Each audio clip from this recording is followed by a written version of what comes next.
Feche os olhos. Respira fundo.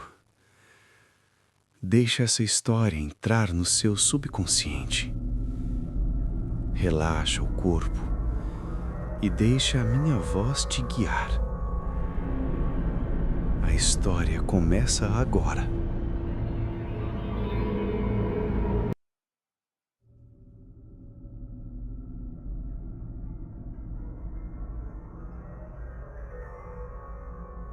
Deixei Munique às 8h35 da noite, seguindo viagem de trem. A chegada a Viena aconteceu logo na manhã seguinte, mais tarde do que o previsto, já que o trem sofreu um atraso considerável. Ainda assim, a jornada seguiu sem maiores problemas. Ao passar por Budapeste, tive apenas um breve contato com a cidade, observando-a pelas janelas do trem e durante uma rápida caminhada. Mesmo em tão pouco tempo, senti algo curioso. Como se, a cada quilômetro, eu estivesse me afastando do mundo familiar do Ocidente e entrando lentamente em terras mais antigas e desconhecidas do Oriente. O clima estava agradável durante o dia, e quando a noite começou a cair, chegamos a Klausenburg. Ali decidi descansar e me hospedei no Hotel Loyal. Antes de dormir, fiz uma refeição simples, porém surpreendentemente saborosa. Uma galinha preparada com um tempero forte, feito de uma pimenta vermelha intensa. Fiz questão de anotar mentalmente a receita. Mina certamente iria gostar de conhecê-la. Apesar das minhas limitações com o idioma alemão, consegui me virar razoavelmente bem. Na verdade, sem esse pouco conhecimento, não sei como teria conseguido seguir viagem até aqui. Antes de deixar Londres, aproveitei o tempo livre para visitar o Museu Britânico. Lá consultei mapas antigos e livros que falavam sobre a Transilvânia. Descobri que a região citada pelo Conde Drácula fica próxima ao encontro de 3 territórios distintos: Transilvânia, Moldávia e Bucovina, bem no coração dos Montes Cárpatos. Trata-se de uma das áreas mais isoladas, selvagens e menos exploradas de toda a Europa.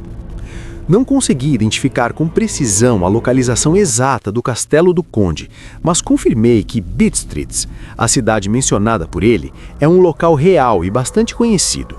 Resolvi registrar essas informações em minhas anotações, pois sei que mais tarde elas me ajudarão a relembrar cada detalhe quando conversar com Mina sobre esta viagem tão peculiar. A população da Transilvânia é formada por diversos povos. Ao sul vivem os saxões, misturados aos valáquios, que afirmam descender dos antigos dácios. A oeste estão os mágeres, enquanto a leste e ao norte habitam os sequeles, grupo para o qual estou viajando agora. Deles se consideram descendentes diretos de Átila e dos hunos. Segundo tudo o que li, essa região abriga algumas das superstições mais estranhas e antigas do mundo, algo que pretendo mencionar ao conde quando tiver a oportunidade. Apesar do conforto da cama, não consegui dormir bem naquela noite. Fui atormentado por sonhos estranhos e inquietantes. Um cão latiu incessantemente sob minha janela, o que certamente contribuiu para meu sono agitado. Talvez a forte pimenta da refeição também tenha tido culpa, pois acordei tomado por uma sede intensa, a ponto de beber um frasco inteiro de água durante a madrugada. Somente quando o amanhecer já se aproximava, consegui finalmente adormecer de verdade, sendo despertado pouco depois por batidas insistentes na porta do quarto. Pelo susto, percebi que o sono havia sido profundo. No de jejum, serviram novamente pratos bastante apimentados. Havia um tipo de mingau feito de farinha de milho chamado mamaliga, além de ovos misturados com carne, formando um prato saboroso conhecido como impleata. Registrei mentalmente as receitas, pois imaginei que Mina acharia tudo isso curioso. Precisei comer às pressas, já que o trem estava marcado para partir às 8 horas. Mesmo assim, depois de embarcar, permanecemos parados por mais 1 hora antes de iniciar a viagem. Parece que quanto mais se avança em direção ao Oriente, mais frequentes se tornam os atrasos. Cheguei a me perguntar como funcionariam os horários em lugares ainda mais distantes. Durante o dia inteiro, atravessamos uma paisagem belíssima, pontilhada por pequenas aldeias e antigos castelos erguidos nas encostas íngremes das colinas. Cada estação, grupos de camponeses aguardavam, vestindo trajes tradicionais. À primeira vista pareciam figuras ameaçadoras, quase como bandidos orientais, mas foi informado de que são pessoas simples e inofensivas. Já era noite quando chegamos novamente a Abistrins, uma cidade antiga e cheia de história. Situada próxima à fronteira com a Bucovina, ela carrega marcas claras de um passado turbulento. Grandes incêndios ocorridos há cerca de 50 anos causaram enormes destruições em diversas ocasiões. No início do século XVII, a cidade suportou um cerco de 3 semanas, perdendo milhares de vidas, não apenas pela guerra, mas também pela fome e pela miséria que se seguiram. Fui recebido por uma anfitriã cordial, vestida com roupas tradicionais da região. Com um sorriso gentil, ela me deu as boas-vindas e fez uma leve reverência antes de falar. "O senhor é o inglês?" perguntou com evidente curiosidade. Confirmei com a cabeça e disse meu nome, Jonathan Harker. Diante disso, ela sorriu ainda mais e fez um gesto para um homem idoso que vestia apenas mangas de camisa. Ele se afastou em silêncio e retornou pouco depois, trazendo uma carta destinada a mim. O envelope continha uma mensagem breve, porém formal. Nela, o conde Drácula me saudava e me dava as boas-vindas aos Montes Cárpatos. Dizia aguardar minha chegada com expectativa e desejava que eu tivesse uma noite tranquila. Informava também que no dia seguinte, exatamente às 3 horas da tarde, eu deveria tomar a diligência com destino a Bucovina, na qual um assento já estava reservado em meu nome. No Paço de Borgo, sua carruagem estaria à minha espera para conduzir-me até ele. Finalizava expressando a esperança de que minha viagem desde Londres tivesse sido agradável e que minha permanência em seu país fosse igualmente satisfatória, assinando apenas como meu amigo, Drácula. No dia seguinte, 4 de maio, fiquei sabendo que o proprietário do hotel havia recebido instruções diretas do conde para garantir que eu ocupasse o melhor lugar na diligência. No entanto, quando tentei conversar com ele sobre o assunto, seu comportamento mudou. Tornou-se evasivo e fingiu não compreender o alemão que eu falava, o que me pareceu estranho, pois até então havia se comunicado comigo sem dificuldade alguma. Notei que ele e sua esposa, a mesma senhora que me recepcionara na noite anterior, trocaram olhares inquietos, como se estivessem assustados. Resolvi então perguntar se conheciam o castelo do Conde Drácula. Ambos responderam, quase ao mesmo tempo, que nada sabiam a respeito. Suas respostas soaram ensaiadas e a tensão era visível. Infelizmente, a hora da partida se aproximava e não tive tempo de procurar outras pessoas para esclarecer minhas dúvidas. Ainda assim, era impossível ignorar a sensação de que havia algo estranho, um mistério silencioso e nada tranquilizador envolvendo aquele nome. Pouco antes de eu deixar o hotel, a esposa do proprietário veio até meu quarto. Seu rosto denunciava nervosismo e ela parecia lutar contra o medo enquanto se dirigia a mim. "O senhor realmente precisa ir?" insistiu ela com a voz trêmula. "Jovem senhor, precisa mesmo seguir viagem?" Estava tão agitada que tive dificuldade para compreender suas palavras. O pouco alemão que parecia dominar se misturava com outra língua que eu não reconhecia, tornando seu discurso confuso e apressado. Quando lhe respondi que não podia cancelar a partida, pois era aguardado para tratar de um assunto importante, ela voltou a questionar, ainda mais aflita. "O senhor sabe que dia é hoje?" Respondi que era 4 de maio, mas ela balançou a cabeça, como se aquilo não fosse o que queria ouvir. Sim, isso eu sei", disse ela com urgência. "Mas o senhor sabe o que este dia significa?" Confessei que não estava entendendo, e então ela prosseguiu, baixando a voz como se temesse ser ouvida. "Hoje é a véspera do dia de São Jorge. Não sabe que quando o relógio marcar meia-noite, todas as forças malignas do mundo ficam livres para vagar? Já pensou no que pode acontecer com o senhor?" O medo estampado em seu rosto era tão genuíno que tentei tranquilizá-la dizendo que tais coisas não passavam de crenças populares. No entanto, meus esforços foram inúteis.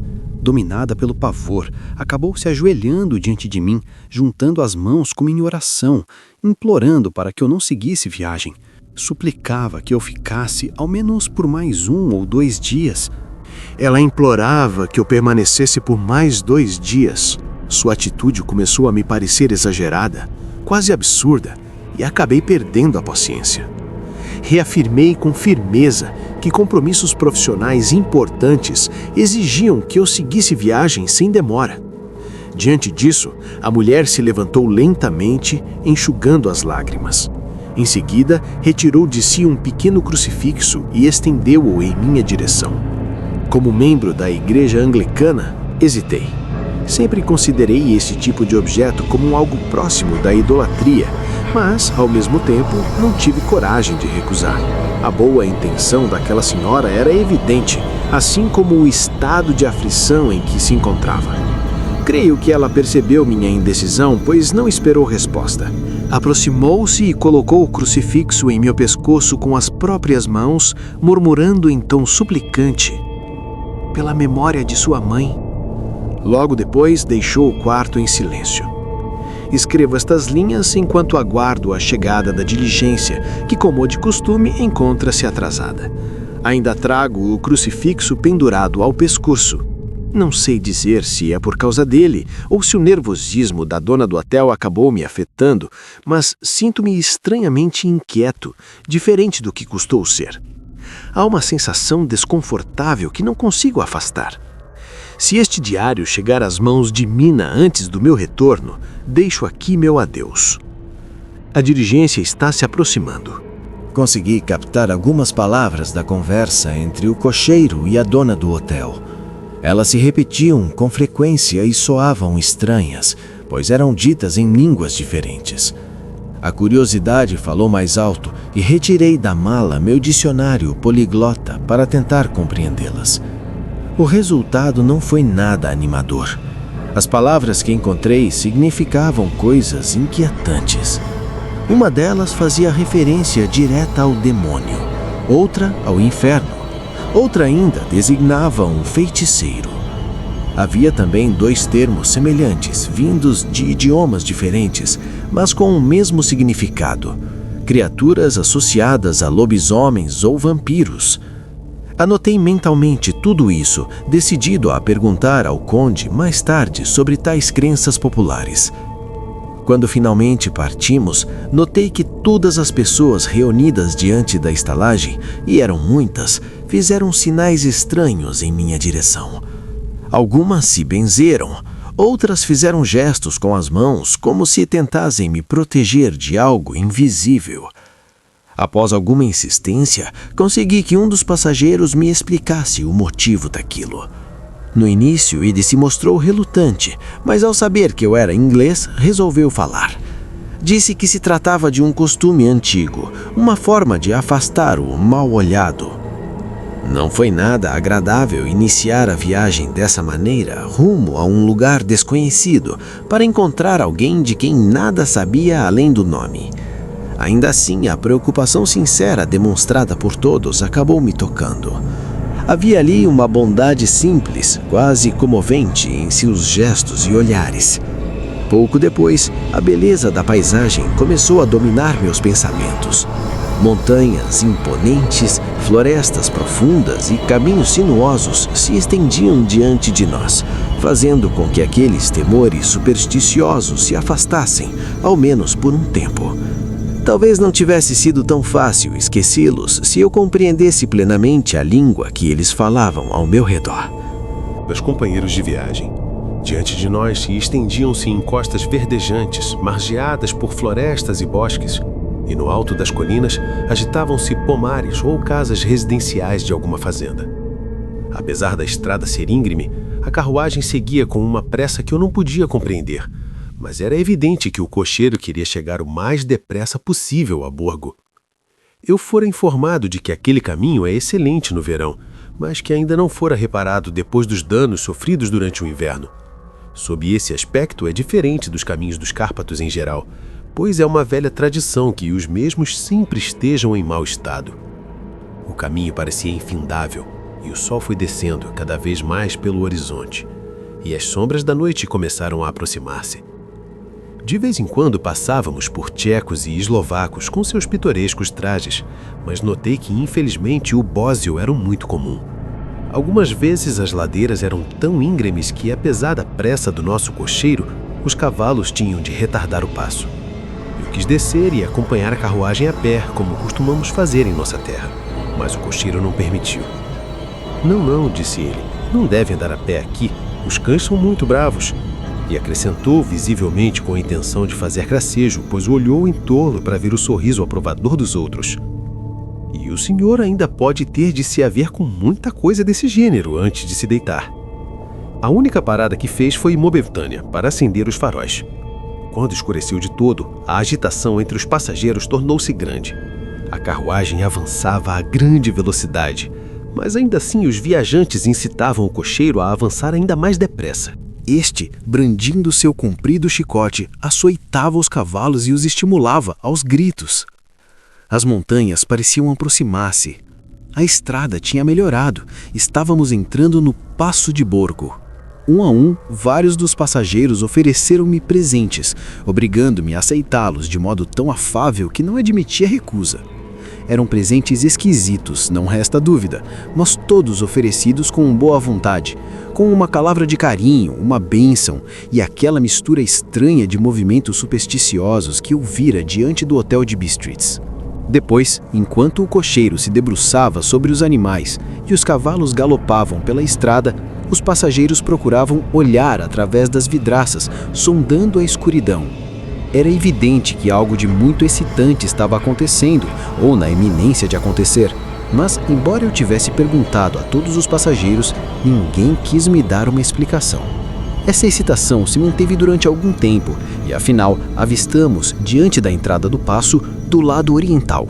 Nuvens escuras e pesadas cobriam o céu, ameaçando tempestade. Tinha-se a impressão de que a cadeia de montanhas separava duas atmosferas e que havíamos entrado, agora, na tempestuosa.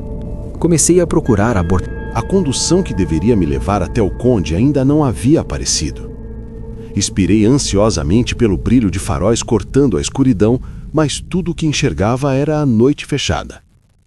A única iluminação vinha das lanternas da própria diligência em que eu estava. Os outros passageiros me observavam com uma expressão estranha, quase divertida, como se encontrassem algum prazer em meu desapontamento. Enquanto eu ponderava sobre o que deveria fazer, notei o cocheiro consultar o relógio e murmurar algo aos demais em voz tão baixa que mal pude distinguir as palavras. Ainda assim, tive a impressão de que ele mencionava uma diferença de 1 hora no horário. Pouco depois, voltou-se para mim e, num alemão ainda mais precário do que o meu, afirmou que nenhuma carruagem me aguardava ali. Disse que eu deveria seguir com eles até a Bucovina e retornar apenas no dia seguinte, ou talvez 2 dias depois, o que seria ainda melhor. Enquanto falava, os cavalos começaram a demonstrar agitação, relinchando e se debatendo, obrigando o cocheiro a contê-los com esforço. Foi então que, em meio a gritos vindos dos camponeses e gestos de temor, todos se persignando ao mesmo tempo, surgiu de repente uma caleça puxada por 4 cavalos. Ela veio por trás da diligência e parou ao nosso lado.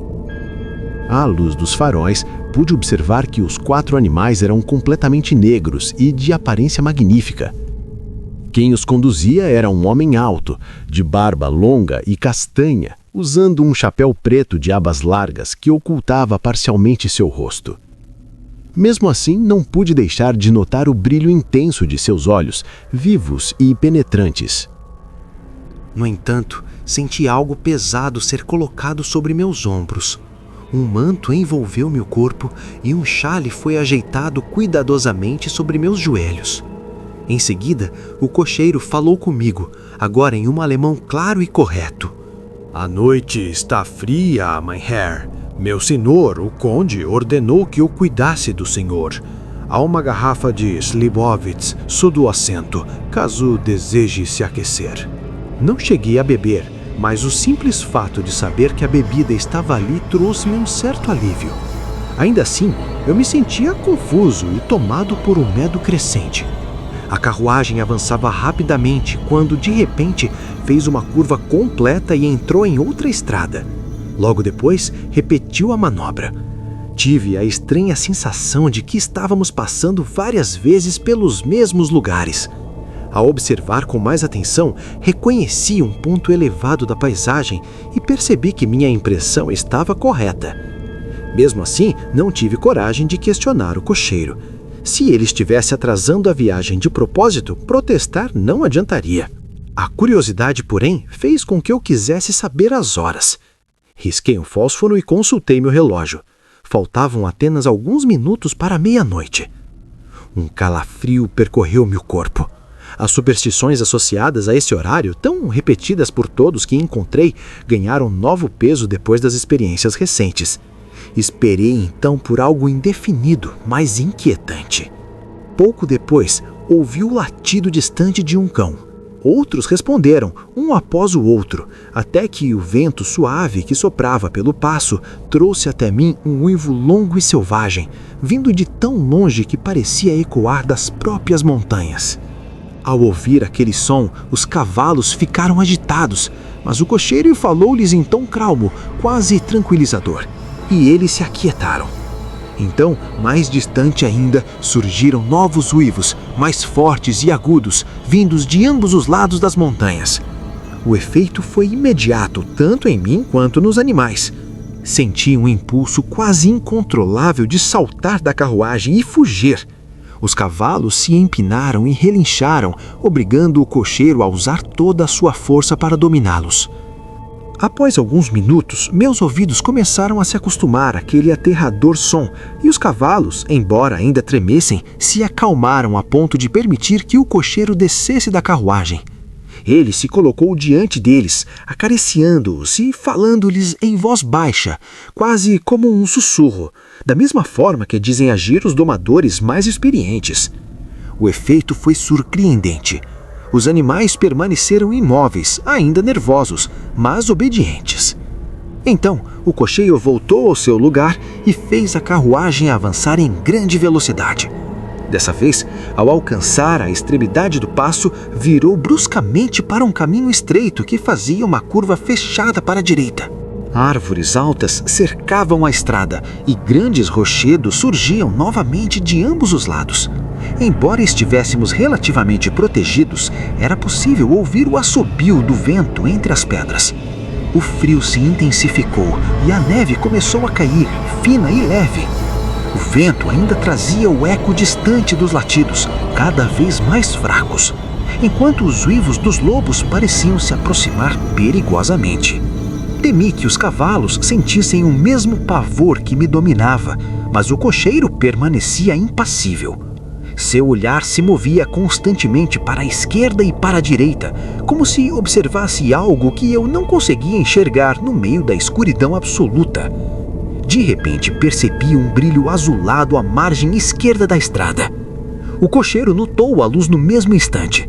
Ele puxou as rédeas, deteve os cavalos e saltou da carruagem, desaparecendo na escuridão. Fiquei sem saber o que fazer, ainda mais com os uivos cada vez mais próximos.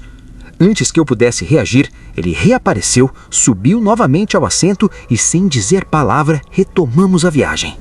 Creio que adormeci em algum momento, pois aquela cena começou a se repetir inúmeras vezes, como se estivesse presa a um desorno perturbador. Agora, ao recordar tudo, tenho a sensação clara de um pesadelo terrível. Em certa ocasião, a chama azulada surgiu tão próxima da estrada que, embora a escuridão ao redor me ficasse difícil, consegui distinguir as feições do cocheiro. Ele avançava rapidamente em direção ao ponto onde o brilho aparecia, uma luz fraca que mal parecia iluminar o chão. O local ao redor da chama parecia envolto por uma estranha quietude. O cocheiro aproximava-se do brilho azulado e, ao chegar perto, recolhia algumas pedras do chão, organizando-as de um modo preciso, quase ritualístico. Em certa ocasião, ocorreu algo que me deixou profundamente intrigado. Quando o cocheiro se colocou exatamente entre mim e a chama, seu corpo não bloqueou aquela luz espectral. Ela continuou visível, atravessando-o como se ele fosse feito de sombra. O fenômeno durou apenas um instante, mas foi suficiente para me causar grande perturbação. Logo depois, as chamas azuladas desapareceram por completo, engolidas pela escuridão. Ao mesmo tempo, o uivo dos lobos voltou a ecoar ao nosso redor, dando a impressão de que nos acompanhavam em círculos cada vez mais próximos. Em uma das paradas, o cocheiro se afastou por mais tempo do que antes.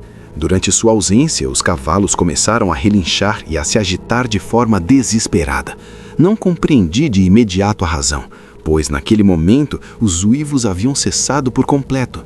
Foi então que a lua rompeu as nuvens escuras e surgiu por trás de um rochedo. À sua luz pálida, vi uma cena que me gelou o sangue. Um círculo de lobos nos cercava, com presas reluzentes e línguas pendentes, observando-nos fixamente. Fiquei imóvel, dominado por um terror absoluto.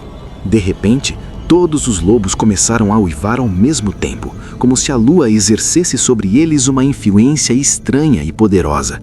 Os cavalos se empinavam em pânico, mas estavam presos dentro daquele anel vivo de criaturas famintas, sem qualquer rota de fuga.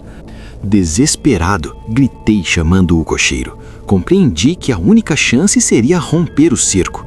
Comecei a bater com força nas laterais da caleça e a gritar, tentando assustar os lobos de um dos lados, na esperança de abrir um espaço por onde o cocheiro pudesse retornar. Não sei como ele conseguiu se aproximar, mas ouvi de repente sua voz firme e autoritária ecoando na escuridão. Olhando na direção do som, vi-o de pé na estrada. Ele ergueu os braços e fez gestos largos como se afastasse algo invisível diante de si. Diante desse movimento, os lobos começaram a recuar lentamente. Nesse exato instante, uma nuvem espessa encobriu a lua, e a noite voltou a mergulhar tudo em trevas profundas. Quando meus olhos conseguiram se adaptar novamente, o cocheiro já estava subindo para o assento da caleça. Os lobos haviam desaparecido por completo, como se jamais tivessem estado ali. A estranheza daquela situação foi tamanha que um medo indescritível tomou conta de mim. Tive receio até de falar ou de me mover. A viagem prosseguiu. Subíamos constantemente, embora às vezes descêssemos brevemente apenas para voltar a subir logo em seguida. Então, sem qualquer aviso, percebi que o cocheiro conduzia os cavalos para dentro do pátio de um castelo imenso e aparentemente abandonado. Suas muralhas erguiam-se sombrias diante de nós, e nenhuma das janelas deixava escapar sequer um único ponto de luz. 5 de maio. Eu certamente devia estar dormindo, pois se estivesse plenamente desperto, teria percebido com mais clareza a aproximação de um lugar tão singular. Na escuridão profunda, o pátio parecia imenso, e dele partiam vários caminhos sombrios, atravessando grandes arcos de pedra arredondados, que talvez parecessem maiores do que realmente eram, ampliados pelas sombras da noite. Quando a caleça finalmente parou, o cocheiro desceu e ajudou-me a sair. Mais uma vez, chamou-me a atenção a força extraordinária de seus movimentos, como se o esforço não lhe custasse absolutamente nada. Em seguida, retirou minha bagagem e a colocou cuidadosamente no chão ao meu lado, diante de uma enorme porta de ferro, antiga e pesada, incrustada na muralha de pedra do castelo. Sem trocar uma única palavra, ele voltou a subir na caleça. Um leve sacudir das rédeas foi suficiente para fazer os cavalos partirem. Em poucos instantes, o veículo desapareceu por uma das passagens escuras, engolido pela noite como se jamais tivesse existido. Permaneci ali parado, em completo silêncio, sem saber o que fazer. Não havia qualquer sinal de campainha, corda ou sino que indicasse como anunciar minha chegada. À minha frente, apenas a porta fechada. Atrás de mim, a vastidão silenciosa do pátio envolto em sombras. A solidão daquele momento pesou sobre mim com uma intensidade quase sufocante. Bati na porta, mas o som pareceu fraco demais para atravessar aquelas paredes grossas e janelas escuras. Fiquei ali parado, esperando. Tanto tempo que perdi a noção dos minutos. Comecei a me perguntar onde eu tinha vindo parar. Que lugar era aquele? E que tipo de gente morava ali? Aquilo realmente fazia sentido? Uma viagem simples de trabalho? Algo banal na vida de um jovem advogado? Pensei em Mina. Ela não gostaria de me ouvir me chamar de ajudante. Eu já não era mais. Antes de sair de Londres, eu tinha sido aprovado. Agora, eu era um advogado de verdade. Mesmo assim, nada parecia real. Belisquei o braço. Esfreguei os olhos.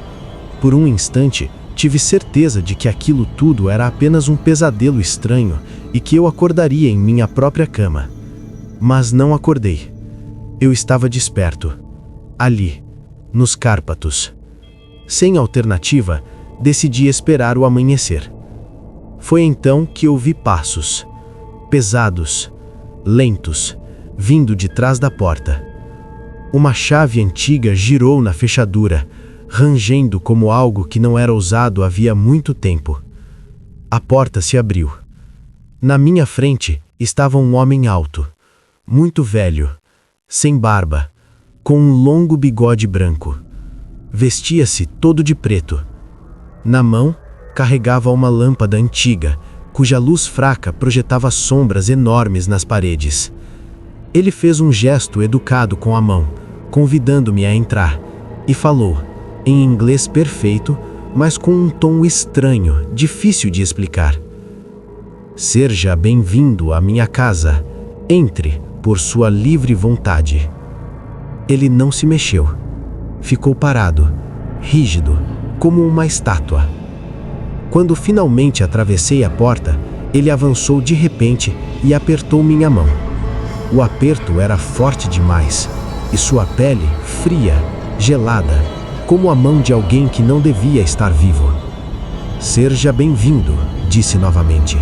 Entre à vontade, saia são e salvo, e deixe aqui um pouco da felicidade que traz consigo. A força daquele aperto me causou um arrepio. Era a mesma força do cocheiro que me trouxera até ali, e por um instante tive a estranha sensação de que talvez fossem a mesma pessoa. Perguntei com cuidado: "O Conde Drácula?" "Eu sou Drácula", respondeu, fazendo uma leve reverência, "e lhe dou as boas-vindas à minha casa, Sr. Harker. A noite está fria, o senhor deve estar cansado e com fome." Ele colocou a lâmpada numa cavidade da parede e, antes que eu pudesse impedir, tomou minha bagagem. Tentei protestar, mas ele não aceitou. "O senhor é meu hóspede. Meus criados não estão por aqui. Deixe que eu mesmo cuide de tudo." E assim, segui com ele, por um corredor escuro e por uma escada de pedra, descendo, cada vez mais, para dentro do castelo. Seguimos por outro corredor de pedra. Ele era estreito, frio e terminava numa única porta pesada. Quando o conde a abriu, senti um alívio imediato. Diante de mim havia uma sala bem iluminada. Uma mesa já estava posta para a ceia, e na lareira um fogo forte crepitava, espalhando calor e um certo conforto inesperado. O conde deixou minha bagagem no chão, fechou a porta atrás de nós e atravessou a sala em silêncio. Abriu outra porta, que dava para um pequeno quarto de formato estranho, quase redondo, iluminado apenas por uma lâmpada simples. Não vi janelas. Sem dizer nada, atravessou esse cômodo e abriu mais uma porta. Fez um gesto para que eu entrasse. O quarto era amplo, bem iluminado, aquecido por outra lareira acesa. Depois de tanta pedra fria e corredores escuros, aquele lugar parecia quase acolhedor. O próprio conde colocou minha bagagem ali dentro e, antes de fechar a porta, disse com educação: "O senhor deve querer se arrumar depois da viagem. Espero que encontre tudo o que precisa. Quando terminar, volte a outra sala. A ceia está pronta." Quando fiquei sozinho, percebi algo estranho. A luz, o calor e a maneira educada com que fui recebido tinham afastado quase por completo meus medos iniciais. Eu estava exausto e faminto. Arrumei-me rapidamente e voltei para a sala da lareira. A ceia me esperava intacta. O conde estava de pé, próximo ao fogo. Apontou para a mesa com um gesto calmo e disse: "Sente-se e coma à vontade. Peço que me desculpe por não lhe fazer companhia. Eu já jantei e não costumo comer à noite." Entreguei a ele a carta lacrada que trazia comigo. O conde a abriu, leu com atenção e depois, com um leve sorriso, devolveu-a para que eu também lesse. Um trecho em especial me deixou satisfeito. Falava de confiança, de responsabilidade, de que eu fora escolhido por mérito. Enquanto isso, o conde abriu uma travessa e eu não perdi tempo. O frango assado estava excelente. Havia queijo, salada e um vinho antigo, forte e encorpado. Bebi 2 copos e senti o corpo relaxar aos poucos. Enquanto eu comia, o conde me fazia perguntas sobre a viagem. Ouviu tudo com atenção, cada detalhe. Quando terminei a ceia, aceitei seu convite para me sentar perto da lareira. Ele me ofereceu um charuto, pedindo desculpas por não fumar. Foi então que pude observá-lo melhor. Seu rosto chamava a atenção. O nariz era fino e curvado, as narinas abertas demais, a testa larga. Os cabelos ainda fartos, mas já ralos nas laterais da cabeça. As sobrancelhas eram espessas, tão marcantes que pareciam projetar sombra sobre os olhos. E havia algo neles, algo difícil de explicar, que me fazia desviar o olhar sem perceber. As sobrancelhas dele eram tão espessas que quase se encontravam sobre o nariz. A boca, escondida sob o bigode grosso, parecia firme, dura. E quando sorriu, vi os dentes. Brancos demais, afiados demais, projetando-se levemente para fora dos lábios, que tinham uma cor viva, estranhamente viva para alguém tão velho. As orelhas eram pálidas, pontudas, o queixo largo e forte, as faces finas, esticadas sobre o osso. Mas nada me causou mais desconforto do que a palidez. Não era apenas falta de sol, era como se o sangue não circulasse ali da maneira correta. Até então, eu só tinha notado o dorso das mãos do conde, brancas, finas à distância, mas de perto eram diferentes. Os dedos eram grossos, as palmas cobertas por pequenos pelos, e as unhas longas, finas, terminando em ponta. Quando ele se inclinou na minha direção, apoiando as mãos perto de mim, um tremor percorreu meu corpo. Talvez tenha sido o cheiro do seu hálito, talvez tenha sido outra coisa. O fato é que fui tomado por uma náusea súbita, forte, difícil de disfarçar. O conde percebeu, recuou alguns passos e sorriu novamente. Um sorriso que mostrava ainda mais aqueles dentes estranhos. Sentou-se do outro lado da lareira e ficamos em silêncio. Lá fora no vale ouviam-se uivos, muitos, longos, ecoando na noite. "Ouça", disse o conde, com os olhos brilhando, "os filhos da noite, que música eles fazem." Percebendo minha estranheza, acrescentou: "Os homens da cidade não compreendem esses sons, nem os sentimentos de um caçador." Levantou-se lentamente. "O senhor deve estar cansado. Seu quarto está pronto. Amanhã pode dormir até a hora que desejar. Terei de me ausentar durante a tarde." Fez uma leve reverência. "Durma bem e tenha sonhos agradáveis."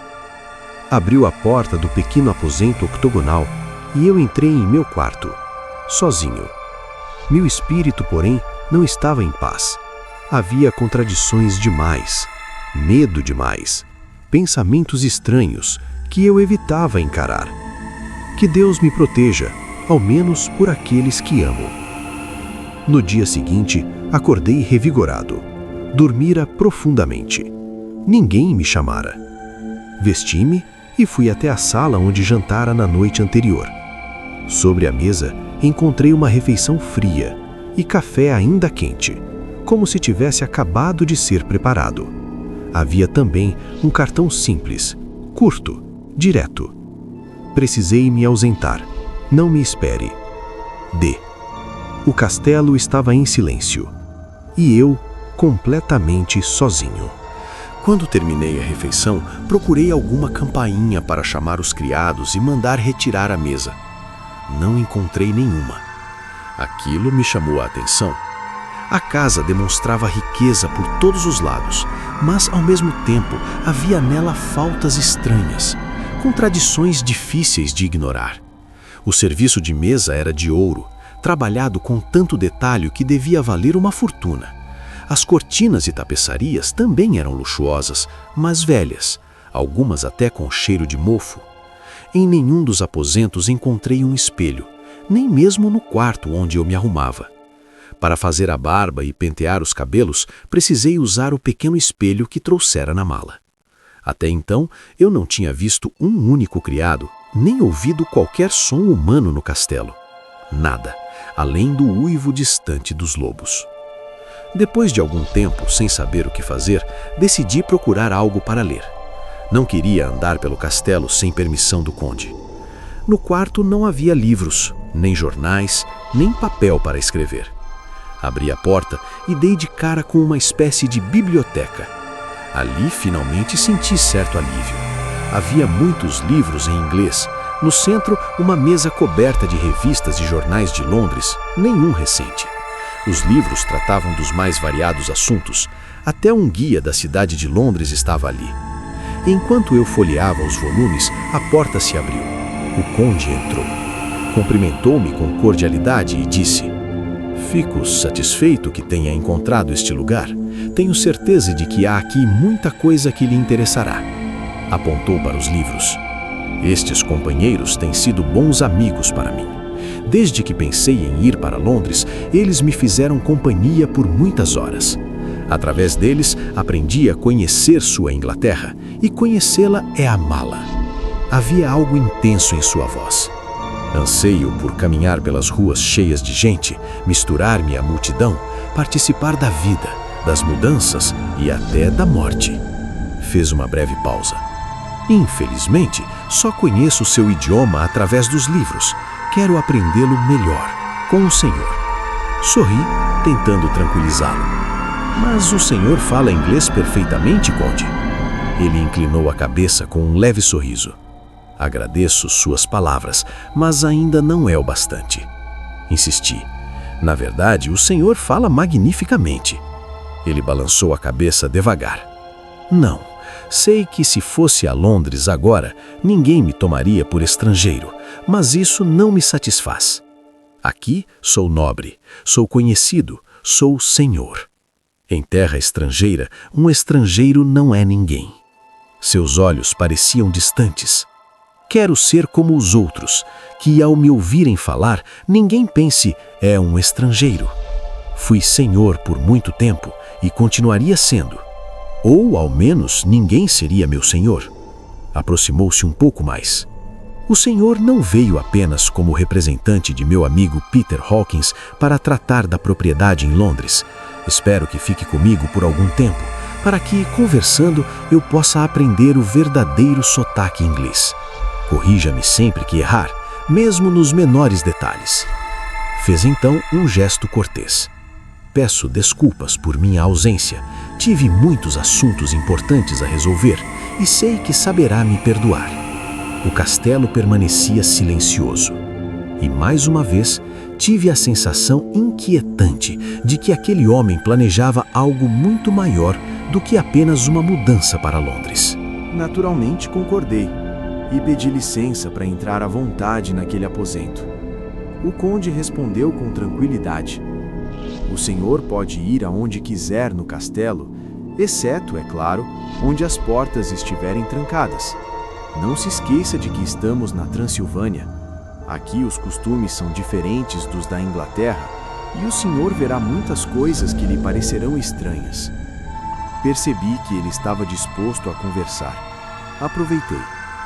Fiz perguntas sobre acontecimentos da noite anterior, sobre detalhes que haviam me incomodado ou que eu não conseguia compreender.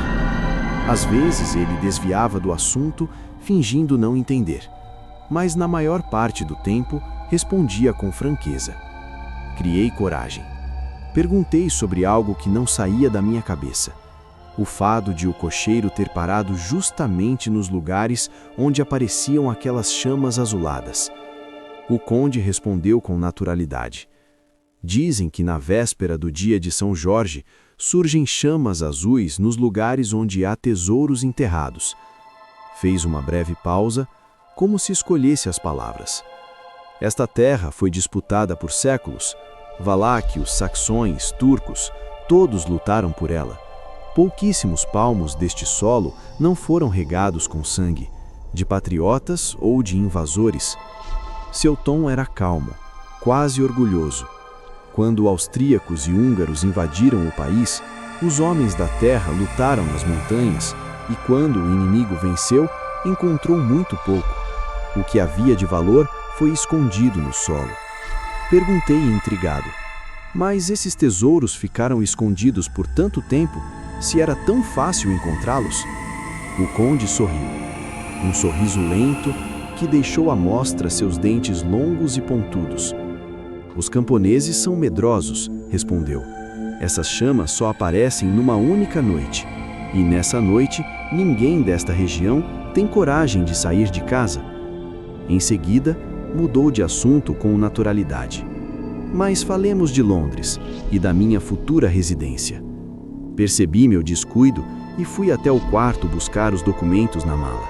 Enquanto os separava, ouvi na sala ao lado o som de porcelana e prata sendo recolhidos. Quando voltei, a mesa já havia sido retirada. A lâmpada estava apagada. Lá fora já era noite. O conde estava deitado no sofá, lendo. E não era qualquer livro, era um guia detalhado da Inglaterra. Quando entrei, ele afastou os papéis e os livros e começamos a discutir planos, números, mapas, dados. Ele se interessava por tudo. Perguntava sobre ruas, bairros, arredores. Sabia mais do que eu. Quando comentei isso, ele respondeu com simplicidade. Não lhe parece natural?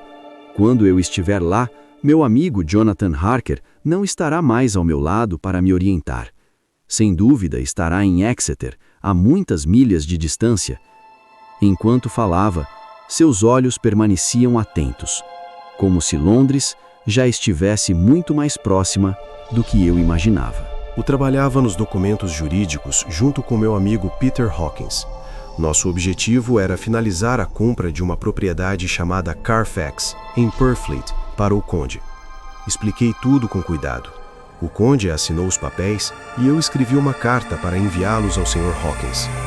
Depois disso, ele quis saber como eu havia encontrado aquela casa. Contei que a propriedade ficava afastada, cercada por um muro alto e antigo, quase em ruínas. Os portões eram de madeira grossa e ferro enferrujado. O lugar parecia abandonado havia muitos anos. A casa tinha 4 lados, voltados para todas as direções, e ocupava um grande terreno coberto por árvores escuras. Nos fundos havia uma capela velha, silenciosa, quase esquecida pelo tempo. Poucas casas existiam por perto, exceto um grande hospício recente que não podia ser visto dali. Quando terminei de falar, o conde pareceu satisfeito. Disse que gostava de casas velhas, pois vinha de uma família antiga e não suportaria viver em algo novo. Também aprovou a existência da capela, afirmando que os nobres da Transilvânia não desejam repousar entre mortos comuns. Disse que não buscava alegria. Falou de morte com naturalidade, como alguém que convive com ela há muito tempo. Mesmo assim, algo me incomodou. Seu sorriso não combinava com suas palavras. Havia nele um ar cruel e amargo, como se escondesse intenções que não ousava revelar. Logo depois, o conde se retirou, pedindo que eu organizasse os papéis. Enquanto fazia isso, folheei um atlas e percebi algo estranho. No mapa da Inglaterra, 3 lugares estavam marcados com círculos feitos à mão. Um deles ficava perto de Londres, exatamente onde estava Carfax. Os outros 2 eram Exeter e Whitby, uma cidade costeira. Passei quase 1 hora ali até que o conde voltou.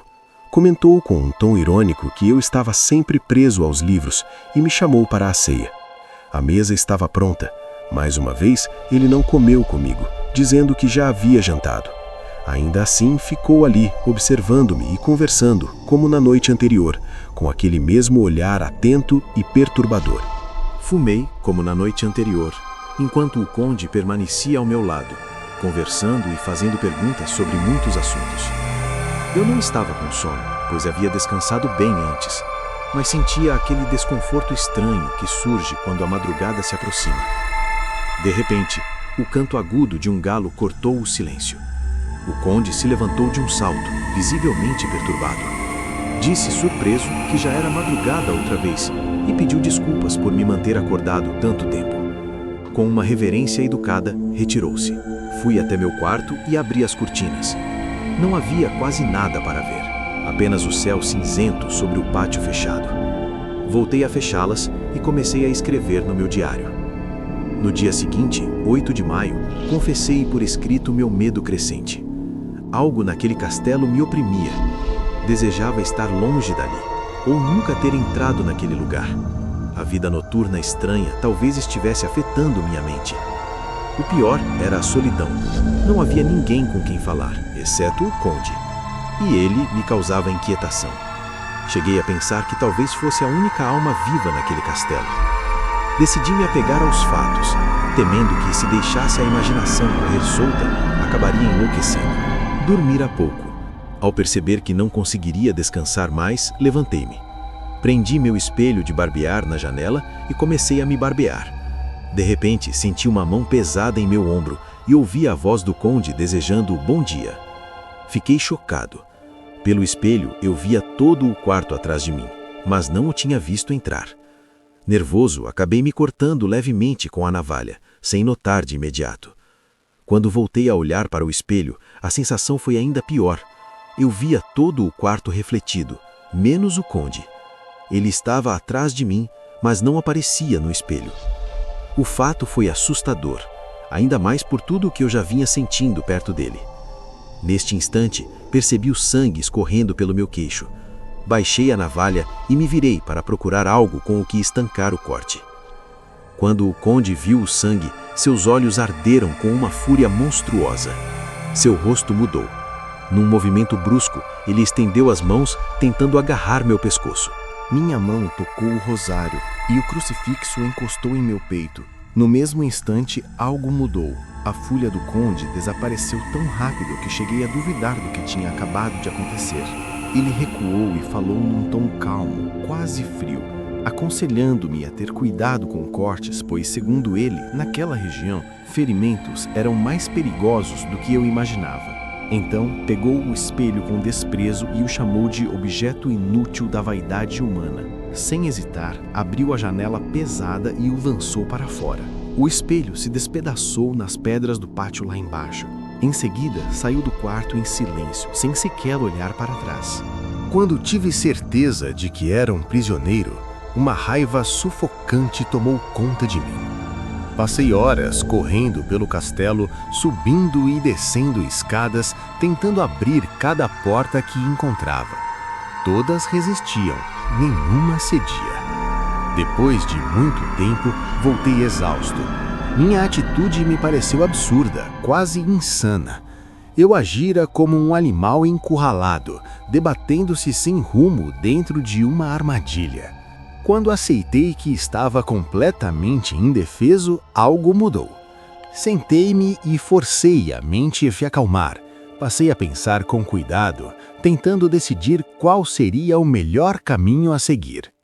Ainda não cheguei a uma solução clara, mas uma certeza se firmou com força. O conde não pode saber o que penso. Ele já tem plena consciência de que estou preso. Foi ele quem planejou tudo. Se eu demonstrar medo ou revelar minhas intenções, apenas facilitarei seus jogos. Preciso fingir submissão, esconder meus pensamentos e observar. Aqui, mais do que força, a sobrevivência depende do silêncio. Se eu revelasse meus pensamentos ao conde, estaria perdido. O único caminho possível era esconder meus medos, guardar meus planos e manter os olhos atentos a cada detalhe. Mal cheguei a essa conclusão, ouvi o som pesado da grande porta no andar de baixo se fechando. O conde havia voltado. Ele não foi direto à biblioteca. Caminhei em silêncio até meu quarto e o encontrei arrumando a minha cama. Aquilo me causou um choque estranho. Confirmava o que eu já suspeitava. Não existiam criados naquele castelo. Mais tarde, observando pela fresta da porta, vi o conde preparando a mesa da sala de jantar. Nesse instante não restou dúvida alguma. Só havia uma única pessoa naquela fortaleza. Isso significava algo ainda mais assustador. O próprio conde fora o cocheiro que me trouxera até aí. O pensamento foi aterrador. Se ele era o cocheiro, então também era quem dominava os lobos, controlando-os apenas com um gesto silencioso. Por isso o medo das pessoas de Bistritz. Por isso os olhares aflitos, os amuletos, o alho, a rosa silvestre, os objetos oferecidos como proteção. Agradeci em silêncio a mulher que colocou o crucifixo em meu pescoço. Sempre que o tocava, sentia força e segurança. Era estranho que algo que eu antes julgaria superstição agora me desse tanto conforto. Mas deixei essa reflexão para depois. Minha prioridade era clara: descobrir tudo o que pudesse sobre o Conde Drácula. Talvez, naquela mesma noite, se conduzisse a conversa com cuidado, ele revelasse algo sobre si. E eu precisava agir com extrema cautela, para não despertar suspeitas. À meia-noite, tive uma longa conversa com ele.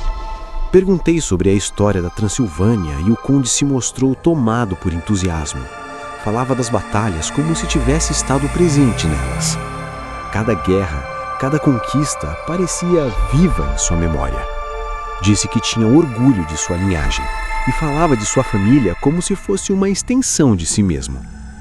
Ao mencioná-la, usava sempre o plural, nós, como um soberano falando de um império. Falou dos sequeles, de povos guerreiros, de raças que se misturaram naquela terra violenta.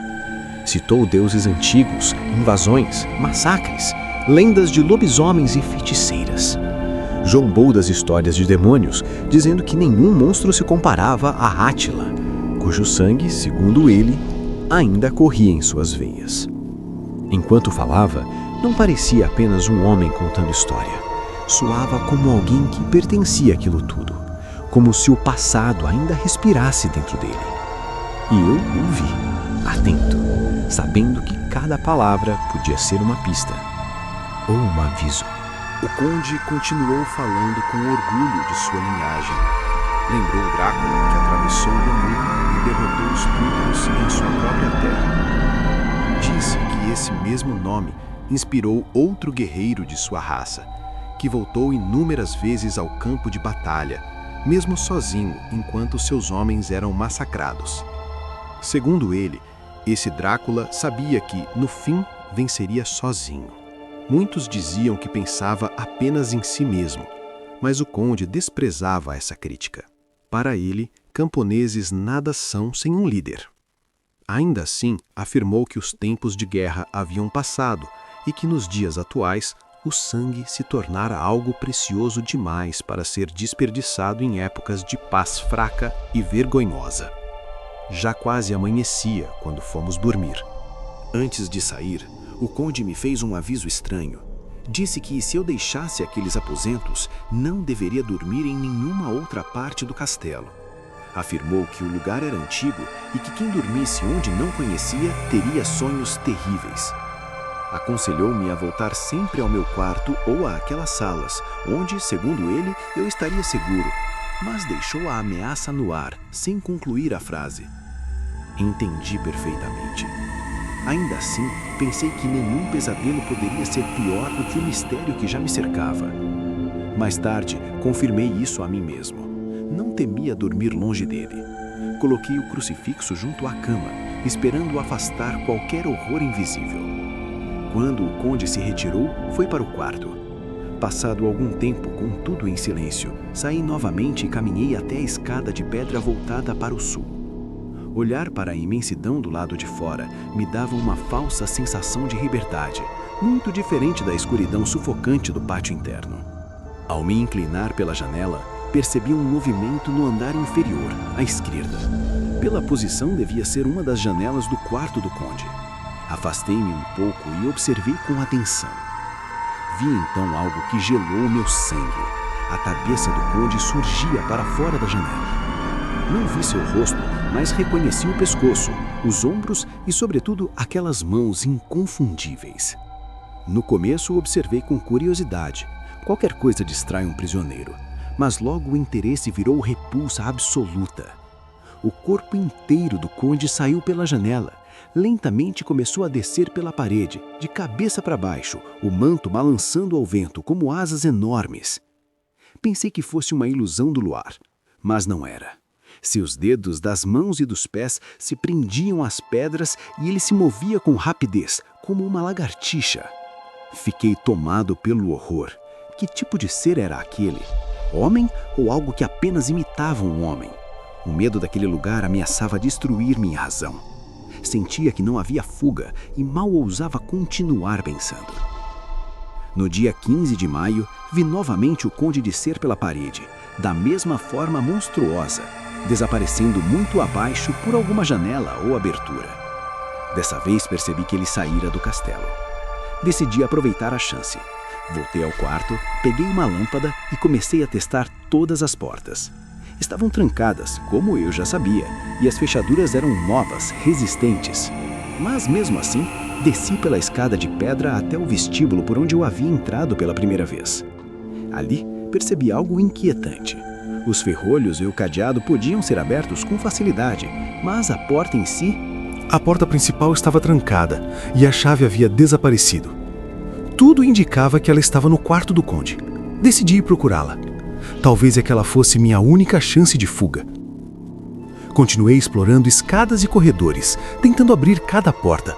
Algumas se abriram, mas revelavam apenas aposentos vazios, com móveis antigos, cobertos de mofo e abandono.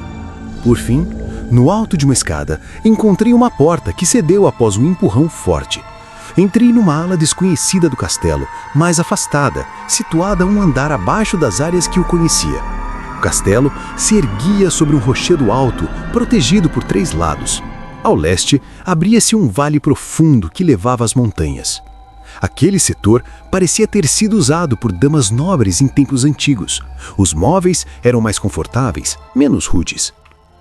Sentei-me a escrever numa pequena mesa de carvalho, imaginando que, séculos antes, alguma jovem talvez tivesse ali escrito cartas de amor, com o rosto corado e o coração inquieto. Na madrugada de 16 de maio, fiz uma súplica silenciosa. Que Deus preservasse minha sanidade. Enquanto permanecesse naquele castelo, minha única esperança era não enlouquecer. Passei a compreender melhor certos avisos do conde. Sua advertência, feita antes, agora me parecia ainda mais ameaçadora. Percebia que ele tinha de alguma forma um poder terrível sobre mim. Depois de escrever no diário e de guardar o caderno e a pena no bolso, senti sono. Lembrei-me do aviso, mas, estranhamente, senti prazer em desobedecê-lo. O luar inundava o aposento e a paisagem aberta me dava uma ilusão de liberdade.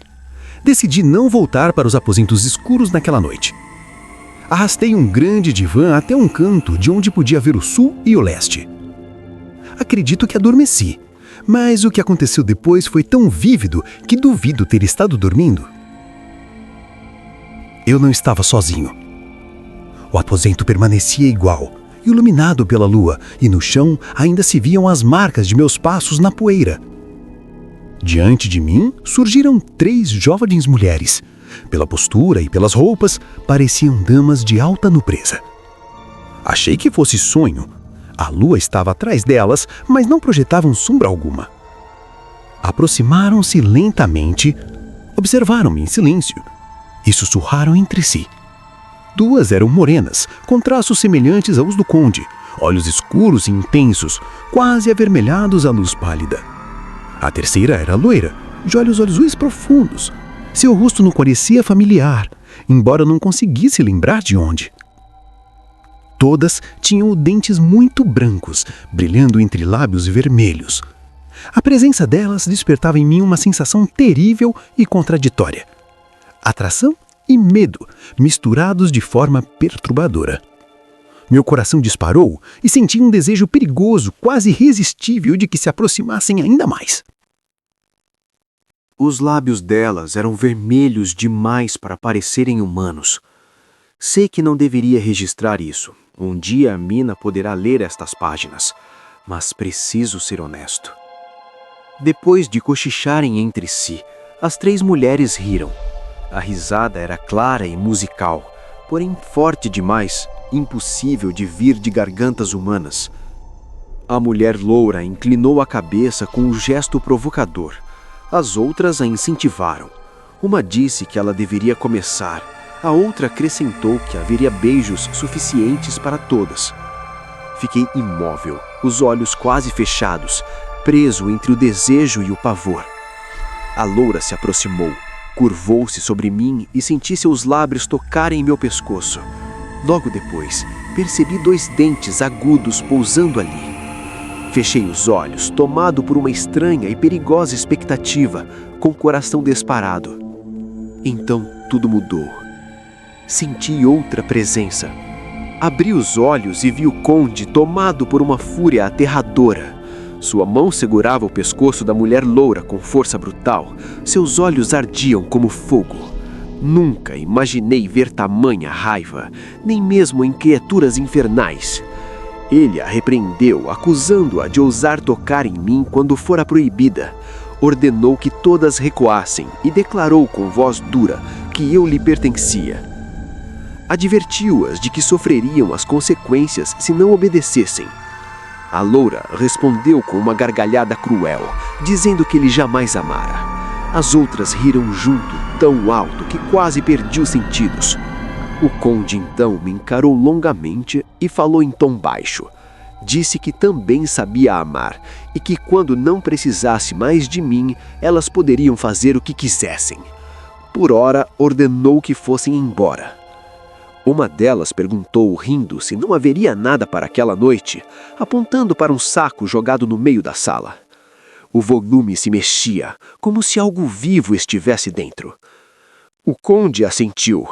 Uma das mulheres correu até o saco e o abriu. Se meus ouvidos não me enganaram, ouvi o arquejar de uma criança. Tomado pelo horror, fechei os olhos. Quando as mulheres desapareceram, levando consigo o saco terrível, minha mente não suportou mais. Desmarguei. Acordei em minha própria cama. Se aquilo não foi um sonho, então o conde deve ter me carregado até ali. Havia pequenos sinais estranhos. Minhas roupas estavam dobradas de maneira diferente da habitual, e meu relógio estava sem corda. Nada disso, porém, era a prova definitiva. Uma coisa me tranquilizava um pouco. Se ele mexer em mim, fizera isso às pressas, pois meus bolsos estavam intactos.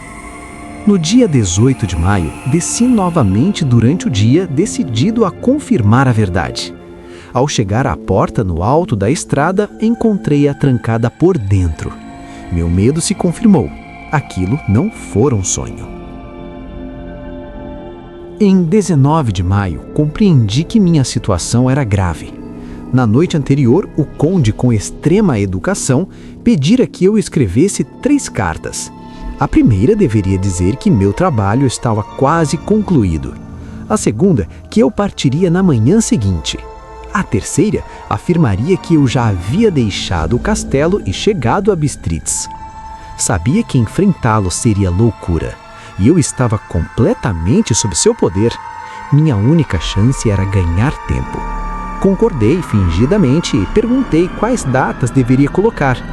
Após pensar por um momento, ele respondeu com frieza: 12, 19 e 29 de junho.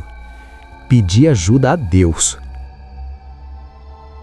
No dia 28 de maio, surgiu uma pequena esperança. Um grupo de ciganos estava acampado no pátio do castelo.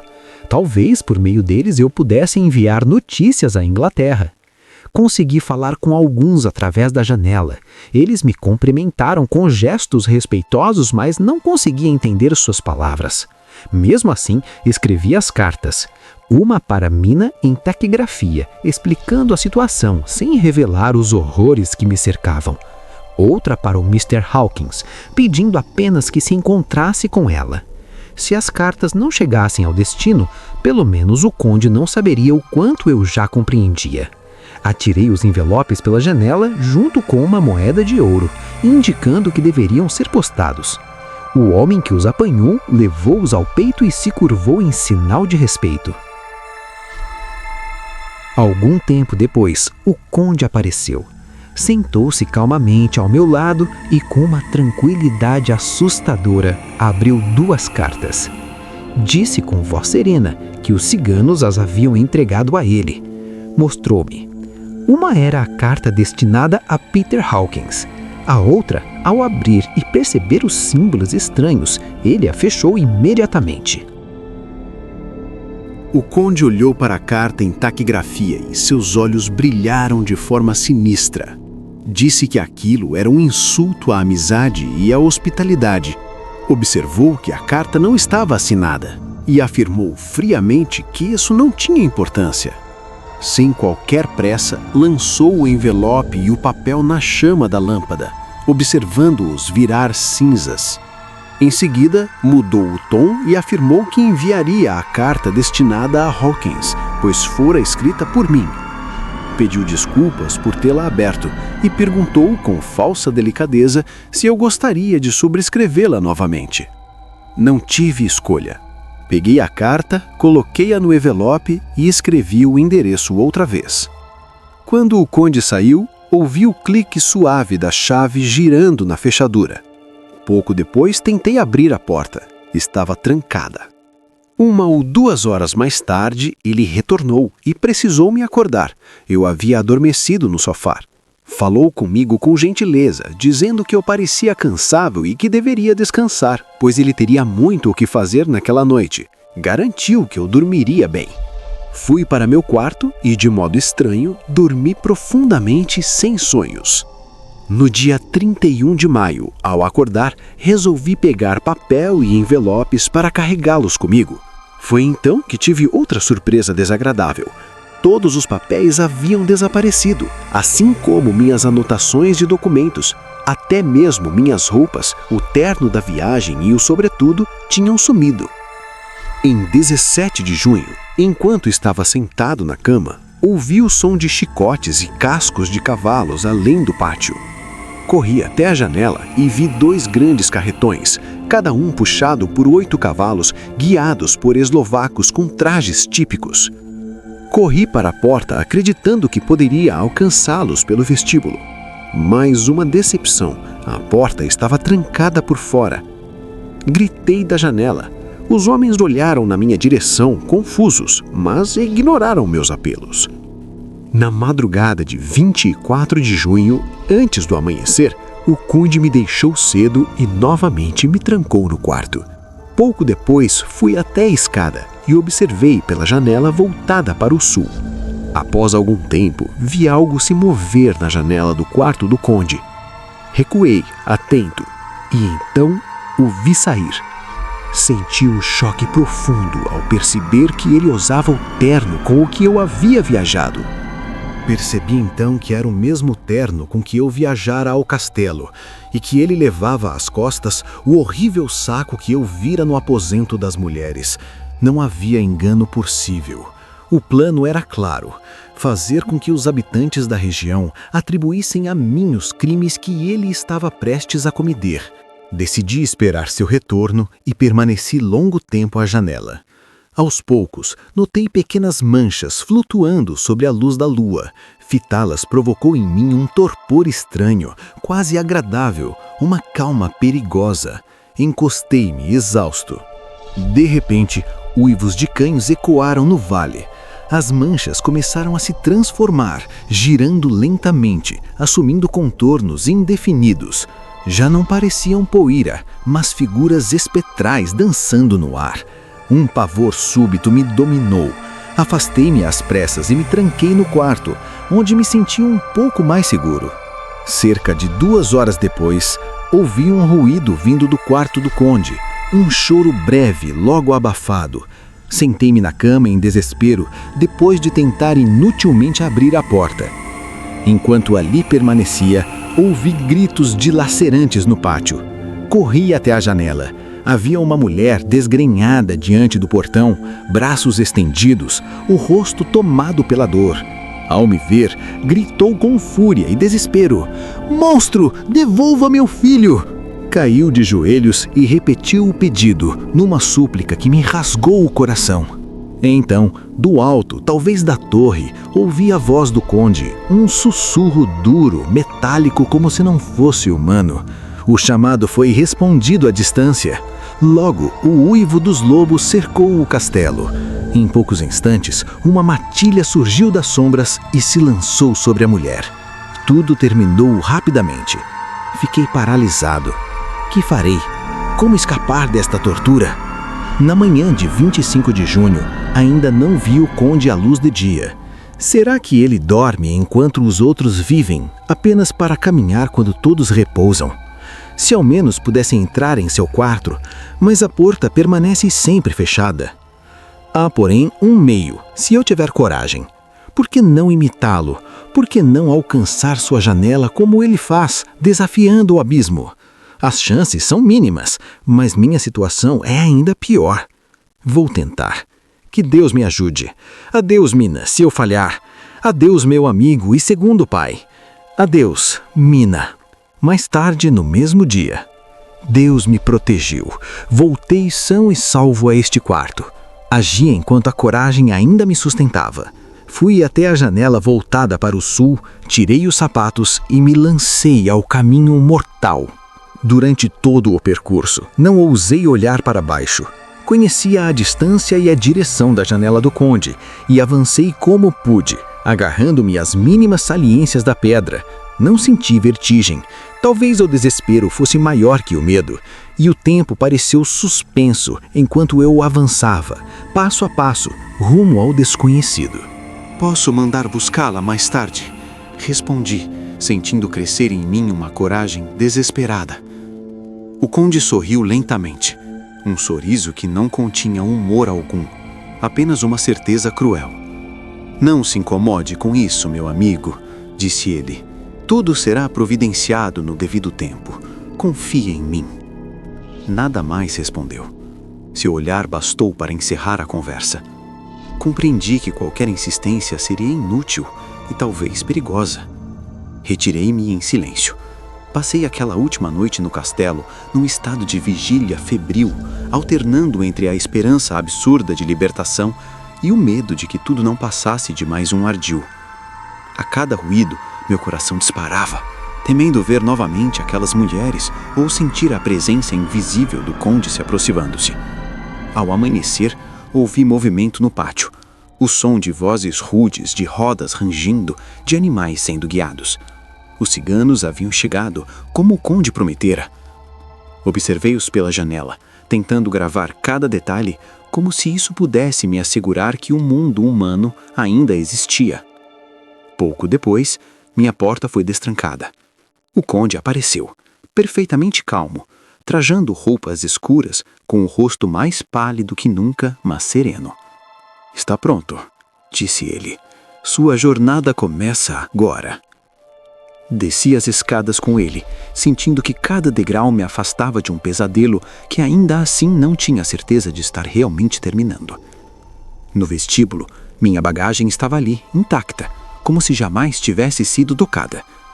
Quando saí para o pátio, o ar frio da manhã pareceu ferir-me os pulmões, mas também me trouxe uma sensação quase esquecida, a de estar vivo. A carruagem aguardava. Antes de entrar, voltei-me instintivamente para olhar o castelo. As torres erguiam-se silenciosas contra o céu pálido, indiferentes à minha fuga. O conde estava parado à porta, imóvel, observando-me. Nossos olhares se cruzaram. "Adeus, meu amigo", disse ele com uma inclinação de cabeça. "Talvez nos encontremos novamente algum dia." A porta da carruagem se fechou. Os cavalos partiram. Enquanto o castelo desaparecia na curva da estrada, tive a estranha e aterradora sensação de que aquilo não era um fim, mas apenas o início de algo muito maior. Algo que cedo ou tarde atravessaria mares, cidades e lares tranquilos até alcançar a Inglaterra. O conde disse que eu era livre para partir, que não queria ninguém em sua casa contra a própria vontade. Pegou a lâmpada e me conduziu até a grande porta. Antes de abri-la, mandou que eu escutasse. Do lado de fora, muito perto, ecoavam uivos. Não eram distantes, eram famintos. À medida que a porta se abria, os sons cresciam, mais violentos, mais próximos. Entendi que aquilo não era liberdade, mas uma armadilha. Gritei para que fechasse a porta. Preferia esperar até o amanhecer. O conde obedeceu sem discutir. Voltamos em silêncio. Pouco depois, já em meu quarto, ouvi um sussurro do lado de fora. A voz do conde era fria e firme. Ele ordenava que elas esperassem. Aquela noite ainda era dele. Amanhã seriam delas. Abri a porta num impulso de raiva. Vi as 3 mulheres à minha frente, lambendo os lábios, sorrindo como predadoras. Riram de mim e desapareceram pelo corredor. Caí de joelhos. Pela primeira vez, senti que minha morte estava muito próxima. Fiquei olhando para o conde. Em seu rosto havia algo parecido com um sorriso de desprezo. Naquele instante, compreendi toda a extensão do horror. Eu estava ajudando aquela criatura a chegar a Londres, onde poderia espalhar morte por gerações, criando um rastro de sombras e monstros semelhantes a ele. Essa ideia despertou em mim uma fúria desesperada. Precisava detê-lo. Não havia armas, apenas ferramentas abandonadas pelos trabalhadores. Agarrei uma pá e, reunindo toda a coragem que me restava, golpeei seu rosto. No mesmo instante, sua cabeça se moveu. Seus olhos se abriram e me encararam com um brilho terrível, como se fossem capazes de paralisar a alma. Meu corpo congelou. A pá apenas rasgou levemente sua testa antes de cair de minhas mãos. A tampa do caixão se fechou sozinha, abafando aquele olhar maldito. 9 de maio. Carta de Mina para Lucy. Mina pede desculpas pela demora em escrever. Explica que está muito ocupada com o trabalho de professora assistente, que consome quase todo o seu tempo. Diz que espera ansiosa pelo encontro com Lucy à beira-mar, onde poderão conversar livremente e sonhar juntas. Conta que tem treinado bastante taquigrafia, pois quer ajudar Jonathan depois do casamento. Ele costuma enviar cartas escritas dessa forma, para que ela pratique, e Mina acredita que ele também registra suas viagens do mesmo modo. Quando estiver com Lucy, pretende manter um diário taquigrafado para continuar o treino. Jonathan escreveu apenas algumas linhas da Transilvânia, dizendo que está bem e que deve voltar dentro de cerca de uma semana. Mina demonstra ansiedade para ouvir tudo o que ele terá para contar. Despede-se com carinho e pede notícias detalhadas, brincando com boatos sobre um rapaz alto, moreno e de cabelos encaracolados. Carta de Lucy para Mina. Lucy responde dizendo que não tem novidades importantes. Sua vida na cidade segue tranquila, com visitas a galerias de arte e passeios no parque. O rapaz mencionado por Mina é Arthur Hamwood, que frequenta sua casa e se dá muito bem com sua mãe. Lucy comenta que conheceu um médico que seria um excelente partido para Mina, caso ela não estivesse noiva. Ele é bonito, de boa família e dirige um grande hospício, apesar de ainda jovem. Lucy o descreve como calmo, decidido e com um olhar penetrante, capaz de deixar as pessoas desconfortáveis, como se estivesse examinando seus pensamentos. Ela menciona de forma leve que não se interessa por moda e ri de si mesma ao perceber que está usando gírias, hábito que Arthur costuma criticar. A carta segue então despreocupado, sem perceber que algo sombrio começa a se aproximar. 24 de maio. Carta de Lucy para Mina. Lucy agradece a carta de Mina e conta, ainda incrédula, que foi pedida em casamento 3 vezes no mesmo dia. prestes a completar 20 anos, ela se sente feliz e confusa ao mesmo tempo. Pede discrição, dizendo que não quer despertar inveja ou vaidade em outras moças, e lembra que ela e Mina já estão noivas e não precisam desse tipo de exibição. O primeiro pedido veio do Dr. John Seward, diretor do hospício. Apesar de tentar parecer calmo, ele estava claramente nervoso. Falou de seus sentimentos de forma direta e sincera, mas ao perceber o desconforto de Lúcio, conteve-se. Quando perguntou se ela poderia amá-lo algum dia, Lucy recusou com delicadeza. Ele aceitou a resposta com dignidade, desejou-lhe felicidade e ofereceu sua amizade. Lucy se entristece ao lembrar disso, sentindo culpa mesmo em meio à alegria. Mais tarde, já à noite, Lucy retoma a carta em melhor estado de espírito. Conta que Arthur acabou de sair e que agora consegue continuar o relato do dia. O segundo pretendente apareceu depois do almoço. Era Quincy Morris, um americano do Texas, jovem, simpático e cheio de histórias de viagens e aventuras. Alguém cuja aparência não combina com a vida intensa que levou. Lucy continua contando a Mina sobre o segundo pedido de casamento. Ela admite, sem vergonha, que Arthur tentou encontrá-la a sós 2 vezes e que ela mesma facilitou esses encontros. Em contraste, Quincy Morris a encontrou sozinha, por acaso. Quincy sentou-se ao lado dela, segurou sua mão e, com bom humor, fez um pedido simples e sincero, dizendo que talvez ela tivesse de esperar muito para encontrar alguém realmente digno e perguntando se aceitaria um marido imperfeito. O tom leve tornou a recusa menos dolorosa. Lucy respondeu que não tinha pressa em se casar. Percebendo a atenção dela, Quincy mudou o tom e falou com seriedade. Lucy então confessou que amava outro homem, embora ainda não tivesse ouvido dele uma declaração de amor. Quincy respeitou seus sentimentos, elogiou sua lealdade e prometeu ser sempre um amigo fiel. Apesar da agitação do dia, Lucy escreve tomada por felicidade. No pós-escrito, confirma que o terceiro pretendente era Arthur, como Mina já devia imaginar. Tudo aconteceu rapidamente. Ele entrou, abraçou-a e Lucy sentiu-se completamente feliz. Ela encerra dizendo que espera ser digna da felicidade que recebeu, um marido apaixonado e um amigo para a vida toda. Diário do Dr. Seward no dia 25 de maio. Abalado pela rejeição, o Dr. Seward decide refugiar-se no trabalho. Escolhe um paciente que considera particularmente interessante para estudo.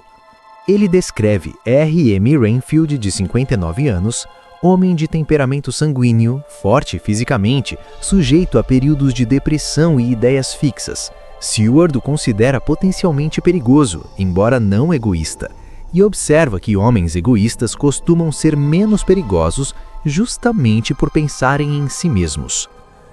Espero, do fundo do coração, que esteja tudo bem com Jonathan. O relógio acabou de bater 9 horas. As luzes da cidade estão todas acesas lá fora, mas meus pensamentos estão longe daqui. Penso em Jonathan. Onde será que ele está a 1 hora dessas? Por que não está aqui, perto de mim? Diário do Dr. Seward. 5 de junho. Quanto mais observo Rainfield, menos eu entendo esse homem. Ele tem personalidade forte, sabe guardar segredo e é curioso demais. Uma curiosidade que incomoda, que dá a sensação de que ele está sempre planejando algo em silêncio. Ele diz que ama os animais, mas o jeito como olha para eles faz duvidar. Não parece carinho, parece crueldade. Ultimamente, Rainfield anda obcecado por moscas. Passa o dia inteiro caçando, juntando cada uma delas. 18 de junho. Agora as moscas já não bastam. Rainfield começou a criar aranhas, grandes, guardadas numa caixa. Ele alimenta as aranhas com as moscas que captura, usando até a própria comida para continuar caçando. 1º de julho. As aranhas cresceram demais, passaram do limite. Dei ordem para que ele acabasse com elas. 8 de julho. Não há dúvida, a loucura de Rainfield tem método. Nada ali é por acaso. Agora ele se ocupa com pardais e já conseguiu amansar um quase por completo. 19 de julho. Rainfield agora tem uma colônia inteira de pardais. Quando entrei no quarto, ele correu até mim, agitado, fazendo festa como um cachorro. Implorou por um gato. Nem precisava ser grande, um gatinho bastava. Recusei. 20 de julho. Fui vê-lo logo cedo. Procurei os pássaros e não encontrei nenhum.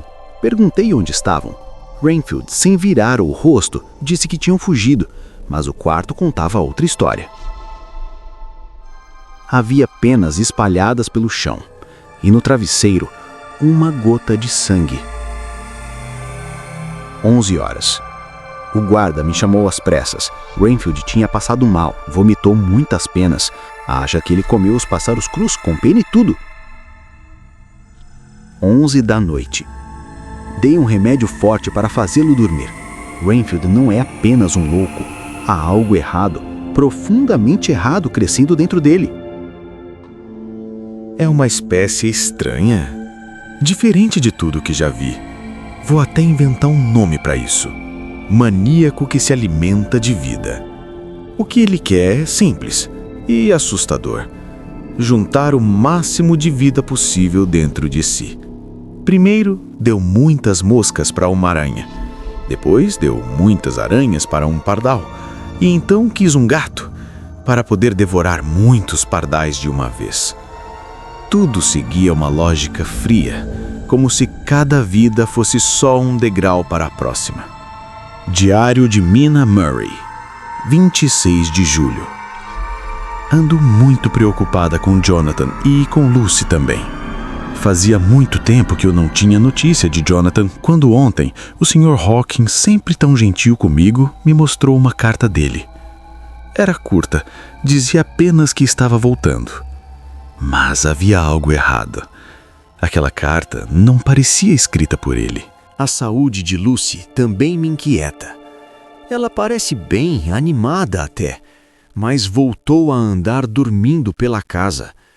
Conversei com a mãe dela e prometi que todas as noites fecharia bem a porta do quarto. Lucy agora dorme comigo. A senhora Westenra está muito aflita. Ela acredita que sonâmbulos sobem em telhados e podem cair e quebrar a cabeça. Coitada, ama demais a filha. Ela me contou que o marido tinha o mesmo costume. Levantava dormindo, se vestia e saía pela casa se ninguém o impedisse. Lucy vai se casar no próximo outono. Vive preocupada com o enxoval. E isso tudo só aumenta minha vontade de ver Jonathan de volta, logo. O Sr. Arthur Holmwood, filho único de Lord Godalming, deve se juntar a nós em breve, assim que puder sair da cidade. O pai dele não anda nada bem, e Lucy conta as horas, ansiosa. 27 de julho. Continuo sem notícias de Jonathan. Isso me deixa cada vez mais inquieta. Se ao menos ele escrevesse uma linha. Lucy continua andando dormindo. Quase todas as noites acordo com ela caminhando pelo quarto. Ainda bem que o tempo está bom. Assim, não há risco de ela pegar um resfriado. Mas a falta de sono está me afetando. Ando nervosa, cansada. Lucy, pelo menos, parece bem. Arthur continua preso ao lado do pai, cuja saúde piora a cada dia. 3 de agosto. Mais uma semana se passou. Nenhuma notícia de Jonathan, nem mesmo para o Sr. Hawkins. Deus queira que ele não esteja doente. A letra da última carta era dele, mas mesmo assim aquela carta não me tranquilizou. Lucy quase não andou dormindo nesta última semana. 6 de agosto. Outros 3 dias sem notícia alguma. Essa espera está se tornando insuportável. Se eu ao menos soubesse para onde escrever ou para onde ir. Mas não sei de nada. Desde a última carta, silêncio. Só me resta rezar, pedir a Deus paciência e forças. Na noite passada, o vento soprou forte, muito forte. Os marinheiros diziam que parecia que estávamos cercados. A sensação era de que uma tempestade estava para cair a qualquer momento. Hoje, o nevoeiro ficou pesado. fechado, daqueles que engolem tudo. Por causa disso, todos os barcos de pesca começaram a voltar para a terra, um atrás do outro, como se obedecessem a um aviso silencioso. Encontrei o velho marinheiro. Quase não reconheci. Ele estava abatido, com o rosto caído, os olhos fundos. Parecia um homem que já tinha visto coisa demais. Falava ainda naufrágios, como se tivesse certeza do que vinha pela frente. Fiquei mais tranquila quando vi um guarda costeiro se aproximar. Ele vinha com um binóculo na mão. Parou para conversar comigo, como sempre fazia. Mas enquanto falava, os olhos dele não paravam quietos. Ele olhava o tempo todo para um navio estranho lá longe. Depois de um tempo, disse em voz baixa: "Pelo jeito, deve ser russo. Não parece estar sendo bem guiado. Deve estar vendo a tempestade chegando, mas parece indeciso.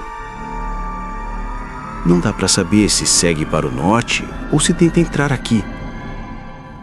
Ele baixou o binóculo devagar. Vamos ouvir falar desse navio antes de amanhã a estas horas. Diário de Mina Murray, 8 de agosto. O que foi vivido naquela noite entrou para a memória de todos. Uma das maiores e mais violentas tempestades já vistas por aqui. E não foi só força da natureza. Teve algo estranho no ar. No começo do sábado, nada indicava o que estava por vir. O tempo estava bom. Pessoas passeavam tranquilas pelo bosque de Mulgrave, pela baía de Robin Hood, por Higmill, Runswick, Staithes. Whitby estava cheia, animada. Os vapores Emma e Nelson faziam excursões pelo litoral. A cidade estava movimentada. O entardecer foi bonito, calmo demais até. Mas um velho marinheiro que há mais de 50 anos observa o tempo do alto do Rochedo de Leste não se deixou enganar. Ele disse com toda certeza que vinha uma tempestade. Durante a noite, o vento foi diminuindo até parar completamente. À meia-noite, o mar estava quieto demais. Um calor pesado tomou conta de tudo, aquele mormaço que aperta o peito e faz pressentir desgraça. No mar, quase não havia luzes. Até os vapores costeiros, que costumam navegar perto da terra, tinham se afastado. Poucos barcos de pesca ficaram à vista. Apenas um chamava atenção. Uma escuna estrangeira. Era a única vela visível. Parecia seguir para oeste. O modo como navegava causou comentários entre os que observavam. Ou era a imprudência ou total ignorância do perigo. Tentaram avisar, fazer sinais, pedindo que reduzisse as velas. Pouco antes das 10 horas, o ar ficou pesado, sufocante. Um silêncio tomou conta de tudo. Tão profundo que dava para ouvir um cachorro latindo dentro da cidade. Pouco antes da meia-noite, veio um som estranho do mar. Depois, um uivo longo, assustador. E então, sem aviso, a tempestade se soltou de uma vez. O mar se ergueu com fúria. As ondas cresceram violentas, quebrando com força. De repente, a escuna apareceu, iluminada pela luz do farol. Um grito de angústia escapou de todos que assistiam à cena, até dos homens mais fortes, dos mais acostumados com o mar. Ninguém ali tinha dúvida. "Não escapa!" o povo gritava. "Vai bater nos rochedos!" A escuna vinha desgovernada. Então, uma onda gigantesca levantou o navio do nada e jogou ele direto para o porto. Parecia milagre. A luz do farol caiu sobre a embarcação e um arrepio passou por todo mundo que estava olhando. Lá no leme, tinha um corpo, amarrado, sem vida. E não havia mais ninguém no convés. As ondas arrastaram o navio até ele encalhar na praia. E aí aconteceu a coisa mais estranha de todas. Assim que a escuna parou, um cão enorme saltou da proa, caiu na areia e saiu correndo rápido demais, como uma flecha. Foi direto para o cemitério da igreja e ali sumiu. O guarda costeiro que estava de serviço foi o primeiro a subir no navio. Eu estava um pouco longe, mas fui para lá na hora. Quando cheguei, já tinha uma multidão enorme. A polícia e a guarda tentavam segurar o povo. Por cortesia das autoridades, me deixaram entrar. O que vi lá dentro era coisa de gelar o sangue. O homem estava com as mãos amarradas na roda do leme. Entre a mão e a madeira tinha um crucifixo. O rosário estava enrolado nos 2 punhos e preso também à roda. Espero, do fundo do coração, que esteja tudo bem com Jonathan. O relógio acabou de bater 9 horas. As luzes da cidade estão todas acesas lá fora, mas meus pensamentos estão longe daqui. Penso em Jonathan. Onde será que ele está a 1 hora dessas? Por que não está aqui, perto de mim? Diário do Dr. Seward. 5 de junho. Quanto mais observo Renfield, menos eu entendo esse homem. Ele tem personalidade forte, sabe guardar segredo e é curioso demais. Uma curiosidade que incomoda, que dá a sensação de que ele está sempre planejando algo em silêncio. Ele diz que ama os animais, mas o jeito como olha para eles faz duvidar. Não parece carinho, parece crueldade. Ultimamente, Renfield anda obcecado por moscas. Passa o dia inteiro caçando, juntando cada uma delas. 18 de junho. Agora as moscas já não bastam.